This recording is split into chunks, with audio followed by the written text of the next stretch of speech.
सभी मित्रों का बहुत बहुत स्वागत है। मित्रों, आज के वीडियो में 4 ऐसी चीज़ों के बारे में जानेंगे जो हमारे दिमाग की सारी कमजोरी को दूर कर देगा।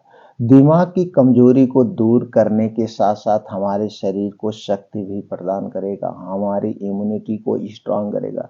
दोस्तों, उसके पहले हम जान लेते हैं दिमाग कमजोरी होने के क्या लक्षण है। दोस्तों, अगर आप कुछ पढ़ रहे हैं, वो याद नहीं हो रहा, वो भूल जा रहा, आप किसी कंपटीशन की तैयारी कर रहे हैं और तैयारी करने में कुछ देर तक आप बैठते हैं, आप दोस्तों उसे फिर पढ़ने का मन नहीं करता है और दोस्तों आपको सर में दर्द होने लगता है। और दोस्तों, जब आपकी उम्र ढलती जाती है यानी 40 साल के बाद आप हो जा रहे हैं, तो आपको कोई सामान कहा जा रहा है लाने के लिए और आप उस सामान लाने से भूल जाते हैं।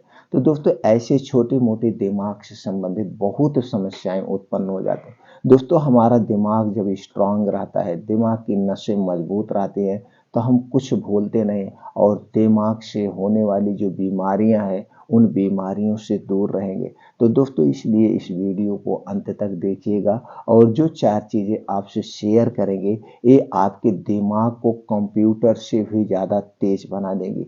क्योंकि इन 4 चीज़ों में सभी प्रकार के प्रोटीन, सभी प्रकार के विटामिन्स पाए जाते हैं। इन 4 चीज़ों में कौन-कौन से प्रोटीन पाए जाते हैं, कौन-कौन से विटामिन्स पाए जाते हैं, आपको कब लेना है, कितनी मात्रा में लेना है, वो सारी जानकारी आपसे शेयर करेंगे। इसलिए वीडियो को अंत तक देखिएगा। देखने के बाद जो जानकारी आपको मिलेगी मित्रों, ये जानकारी आप अपने यार, दोस्त, मित्रों के साथ ज़रूर शेयर करिएगा। क्या मित्रों, आप हमसे जुड़ना चाहते हैं? अगर आप हमसे जुड़ना चाहते हैं, आयुर्वेदिक कुछ घरेलू नुस्खे सीखना चाहते हैं, आयुर्वेदिक दिनचर्या अपनाना चाहते हैं, तो चैनल को सब्सक्राइब कर लीजिए, बेल आइकॉन का बटन ऑन कर दीजिए, जिससे हर एक वीडियो की नोटिफिकेशन आपको मिलती रहे। तो चलिए मित्रों, जानते हैं वो 4 चीज़ें कौन सी हैं, उसमें कौन कौन से प्रोटीन, विटामिन पाए जाते हैं, आपको कैसे लेना है, कब लेना है। दोस्तों, पहली चीज़ है अलसी का बीज। अलसी के बीज में omega 3 fatty acid, antioxidant, potassium, vitamin B, vitamin B 2, vitamin B 3, vitamin B 5, vitamin B 6, vitamin B 12, vitamin B 9, vitamin E, vitamin C, vitamin A, iron, copper, zinc, fibre जैसे तत्व पाए जाते हैं। दूसरी चीज है दोस्तों, है कद्दू के बीज। कद्दू के बीज में calorie, protein, fibre, potassium, iron, zinc, magnesium, antioxidant, carbohydrate, vitamin A, vitamin B, vitamin B 2, vitamin B 6, vitamin B 12, unsaturated fat, omega 6 fatty acid, beta carotene जैसे तत्व पाए जाते हैं। अगली चीज है दोस्तों, है बादाम। बादाम में protein, vitamin, omega 3 fatty acid, calcium, fibre, antioxidant, vitamin A, vitamin B, vitamin E, vitamin B 2, vitamin B 6, vitamin B 12, magnesium जैसे तत्व पाए जाते हैं। अगली चीज है दोस्तों, है काजू। काजू में fibre, protein, manganese, zinc, copper, antioxidant, iron, folate, magnesium, phosphorus, selenium, carbohydrate व सभी प्रकार के विटामिन पाए जाते हैं। अगली चीज है दोस्तों, है किशमिश। किशमिश में vitamin C, vitamin E, vitamin B 2, vitamin B 12, vitamin B 6, protein, iron, fibre, potassium, fibre, calcium, phytochemical, antioxidant, antibacterial, magnesium, phosphorus जैसे तत्व पाए जाते हैं। अगली चीज है दोस्तों, है खजूर। खजूर में flavonoid, antioxidant, anti inflammatory, fibre, iron, carbohydrate, magnesium, calcium, potassium जैसे तत्व पाए जाते हैं। अगली चीज है दोस्तों, है अखरोट। अखरोट में अल्फा लिनोलेनिक एसिड, मन mono unsaturated fat, fibre, magnesium, antioxidant, iron, calcium, fibre, potassium, folate जैसे तत्व पाए जाते हैं। अगली चीज है वो है दोस्तों मूंग। मूंग में antioxidant, anti fungal, anti inflammatory, fibre, protein, amino acid, carbohydrate, vitamin A, vitamin E, vitamin B 2, vitamin B 6, phosphorus, potassium, zinc, iron जैसे तत्व पाए जाते हैं। अगली चीज है दोस्तों, है शंख पुष्पी। शंख पुष्पी में antioxidant, anti inflammatory, alpha light, fatty acid, linolenic acid, fibre, calcium जैसे तत्व पाए जाते हैं। अगली चीज है दोस्तों, है अश्वगंधा। अश्वगंधा में antioxidant, antibacterial, anti inflammatory, liver tonic का भी ये काम करता है। Calcium, vitamin C, fibre, iron, potassium जैसे तत्व पाए जाते हैं। तो दोस्तों चलिए जानते हैं इसे कैसे खाना है, खाने का क्या तरीका है। दोस्तों आपको अलसी लेना है 1 चम्मच, कद्दू का बीज 1 चम्मच, बादाम 7 से 8 पीस, काजू आप ले सकते हैं 8 से 10 पीस या 6-7 पीस, जो आप खा सकें जैसे आपकी उम्र है। किशमिश लेना है 10 से 15 ग्राम, खजूर 3 से 4 पीस, अखरोट 2 से 3 पीस, मूंग आपको लेना है 20 ग्राम। आप चाहे तो दोस्तों इसमें काला चना भी ले सकते हैं। ये सारी चीजें लेने के बाद इसे अच्छी तरह से धुल लेना। धुलने के बाद किसी मिट्टी के बर्तन में रात को भिगो देना है, रात को भिगो देना है। और सुबह जब आप योगा, प्राणायाम, मेडिटेशन करके आएंगे तब इसे आपको खाना है चबा चबा के। बस इतना ध्यान देना है, इसे खाने के 1 घंटे पहले और इसे खाने के 3 घंटे बाद तक कुछ भी खाना पीना नहीं है। दोस्तों ये बीज जो है, बीज 2 टाइप के होते हैं, एक है खाने वाला बीज और एक जमाने वाला बीज।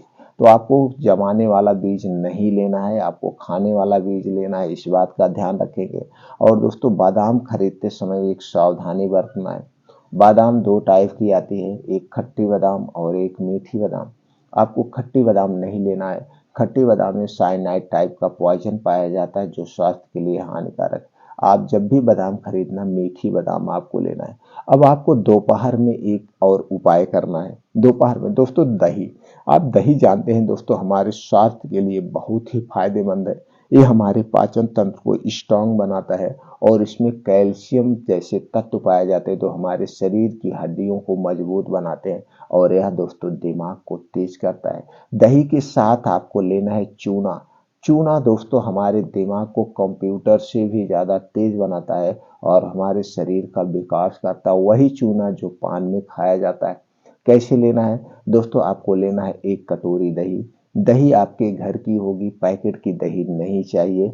दही जब भी जमाना इसे मिट्टी के बर्तन में जमाना है। और दही जब भी खाना मिट्टी के बर्तन या कांच के बर्तन में ही खाना है।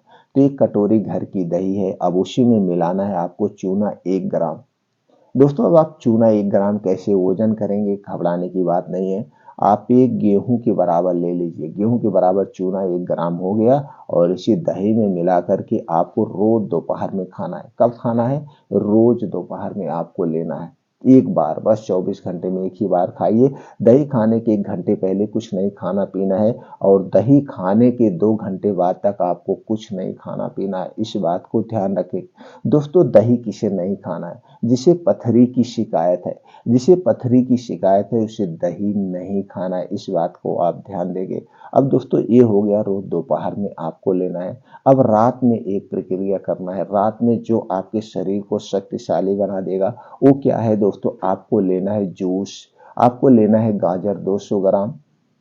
क्या लेना है दोस्तों, गाजर 200 ग्राम और लेना है चुकंदर। दोस्तों गाजर और चुकंदर आप ले लीजिए। तो गाजर और चुकंदर को कैसे लेना है, 200 ग्राम गाजर लीजिए और 50 ग्राम चुकंदर, ऐसे आप इसे खा सकते हैं। नहीं तो दोस्तों इसका आप जूस निकाल के साथ खा सकते हैं। तो कब खाना है, शाम को 5 से 6 बजे। शाम को 5 से 6 बजे आपको भूख लगती है और उसी समय आपको इसे लेना है। शाम को 5 से 6 बजे इस जूस को रोज लीजिए। बस इतना ध्यान देना है, जूस पीने के 1 घंटे पहले कुछ नहीं खाना पीना है और जूस पीने के 2 घंटे बाद तक कुछ नहीं खाना पीना। दोस्तों गाजर प्रोटीन का खजाना है और चुकंदर आयरन का खजाना है। तो आपके शरीर में कभी प्रोटीन, विटामिन की कमी नहीं होने देगा और ये चुकंदर कभी खून की कमी नहीं होने देगा। इसे रोज जरूर करना है। अब दोस्तों रात को सोते समय आपको क्या लेना है, 1 गिलास दूध। दूध आपके घर का होगा, अगर इसमें गाय का दूध मिल गया तो अति उत्तम है, नहीं तो आप भैंस का दूध ले सकते हैं। लेकिन पैकेट का दूध आपको नहीं चाहिए। तो घर का 1 गिलास दूध चाहिए। अब उसी में मिलाना है शंख पुष्पी का पाउडर। किसी अच्छी कंपनी का आप ले लेना, शंख पुष्पी का पाउडर 1 चम्मच उसी दूध में मिलाना है। और उसी दूध में मिलाना है अश्वगंधा का पाउडर 1 चम्मच, किसी अच्छी कंपनी का आप ले लीजिए। ये दोनों पाउडर 1-1 चम्मच मिला करके रात को सोते समय पीना है, खाना खाने के 1 घंटे के बाद। अब इस दूध को पीने के 1 घंटे के बाद आपको सोना है, तुरंत नहीं सोना है, नहीं तो गैस एसिडिटी बन जाएगी। दूध पीने के बाद आपको कुछ नहीं खाना पीना है। अगर आप इतने तरीके अपना करके दोस्तों इतना तरीका आप अपना लेते हैं 2 से 3 महीने तक, दोस्तों आपके दिमाग की सारी कमजोरी दूर हो जाएगी। दिमाग की कमजोरी के साथ साथ शरीर की भी कमजोरी दूर हो जाएगी और आपके शरीर की हड्डियां मांसपेशियां स्ट्रांग हो जाएंगी और आप एक शक्तिशाली हो जाएगा। अगर इसके क्या और फायदे हैं, अगर आपके बाल झड़ रहे हैं तो बालों का झड़ना रुक जाएगा, बालों का पकना रुक जाएगा और दोस्तों आपके शरीर में कहीं कोई कमी वो दूर हो जाएगी। आपको अगर चश्मा लग रहा है तो कुछ ही दिनों में आपका दोस्तों चश्मा नंबर कम हो जाएगा। लेकिन इसके साथ साथ दोस्तों थोड़ी सी और आदत सुधार लीजिएगा। दोस्तों सुबह 5 बजे उठने की, 5 बजे से 7 बजे 2 घंटे का समय निकालिए। इस 2 घंटे के समय में योगा, प्राणायाम, मेडिटेशन करिए। आप पूरी जिंदगी स्वस्थ व निरोग रहेंगे।